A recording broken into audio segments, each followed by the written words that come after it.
Magandang umaga mga tropa. Itong tanim natin na to, yan, namulaklak na siya. Yan, carrots to. Subukan natin i-harvest. Tingnan natin kung ano ang makukuha natin sa kanya. Yan, ito pa yung isa, nakalabas na yung bunga niya. Try natin itong halaman na to.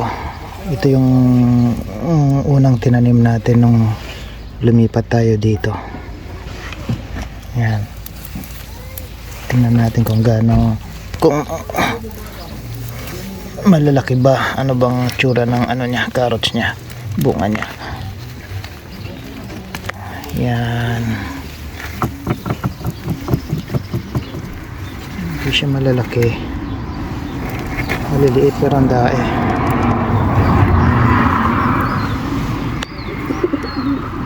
Yan,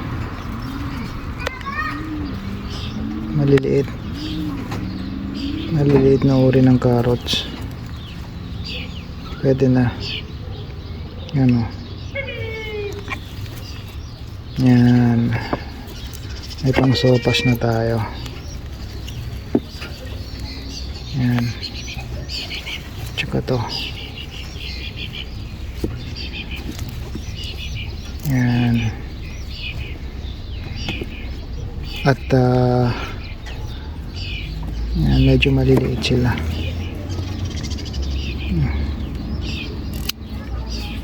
Yan, isa,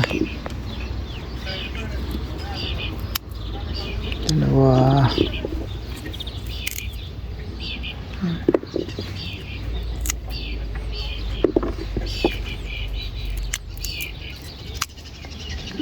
yan. Sarap to sa pansit at saka sa sopas.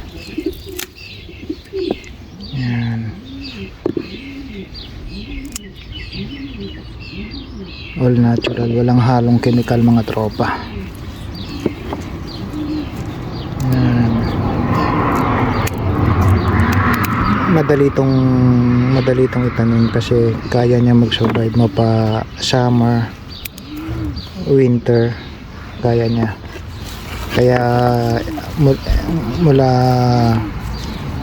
magbibinhi ulit tayo, nga lang kukuha tayo ng medyo malalaking uri ng carrots, hindi yung gaya nito na medyo maliliit.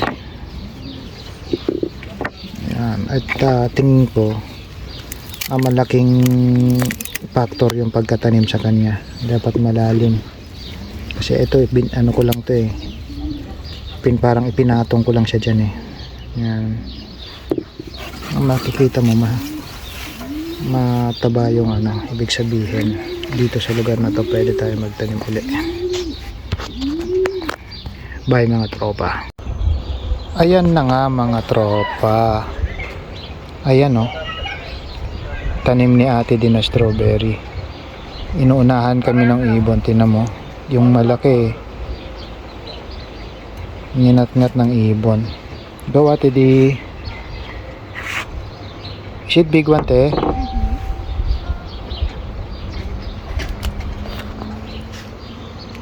Yeah, with bird bite.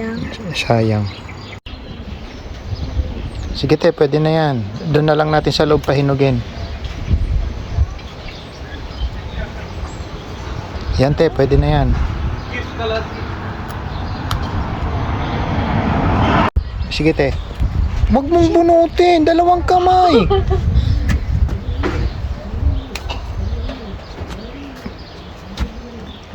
Yan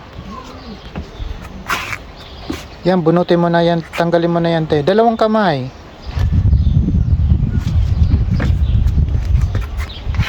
Yan sayang, naunahan kami ng ibon. Ayan sayang tamis pa naman nito. Tsaka to, naunahan kami ng ibon.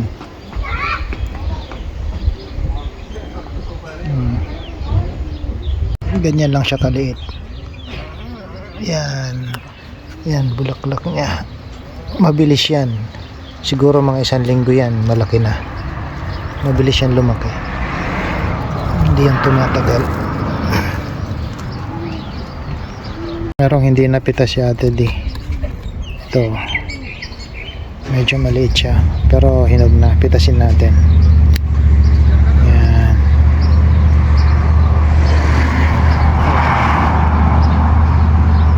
Yan. Mga tropa.